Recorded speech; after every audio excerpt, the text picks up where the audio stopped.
ہندوستان جمہوری ہوا، یعنی اپنے ملک میں اپنے لوگوں پر اپنا قانون لاگو ہوا۔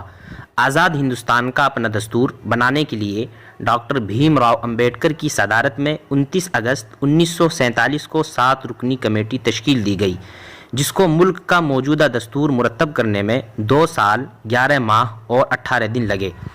دستور سال اسمبلی کے مختلف اجلاس میں اس نئے دستور کی ہر ایک شق پر کھلی بحث ہوئی، پھر 26 نومبر 1949 کو اسے قبول کر لیا گیا اور 24 جنوری 1950 کو ایک مختصر اجلاس میں تمام ارکان نے نئے دستور پر دستخط کر دیے۔ یہ دستور برطانوی دستور کا ہی اجرا اور توسیع ہے، جس سے آزاد ہندوستانیوں اور آزاد ہند کا مقصد پورا نہیں ہوتا۔ بہرحال 26 جنوری 1950 کو اس نئے قانون کو لاگو کر کے ملک بھر میں پہلا یوم جمہوریہ منایا گیا۔ اس طرح ہر سال 26 جنوری یوم جمہوریہ کے دن کے طور پر پورے ملک میں جوش و خروش کے ساتھ منایا جاتا ہے، اور 15 اگست 1947 کی طرح یہ تاریخ بھی ملک کا قومی اور یادگار دن بن گئی۔ 26 جنوری کو جشن کے طور پر کیوں مناتے ہیں؟ تو آئیے تاریخ کے اوراق کا مشاہدہ کرتے چلیں۔ جشن کا یہ دن ہندوستانیوں کو یوں ہی نہیں ملا، اس کے لیے بڑی سے بڑی قربانیاں دینی پڑی، لاکھوں جانوں کے نذرانے پیش کرنے پڑے، تب جا کر 26 جنوری کو جشن منانے کا یہ ذرّی موقع ہندوستانیوں کو نصیب ہوا۔ انگریزوں کا پہلا قافلہ 1601 میں دور جہانگیری میں ہی ہندوستان آیا تھا۔ اس حساب سے ہندوستان سے انگریزوں کا انخلاء 1947 میں 346 سال بعد ہوا۔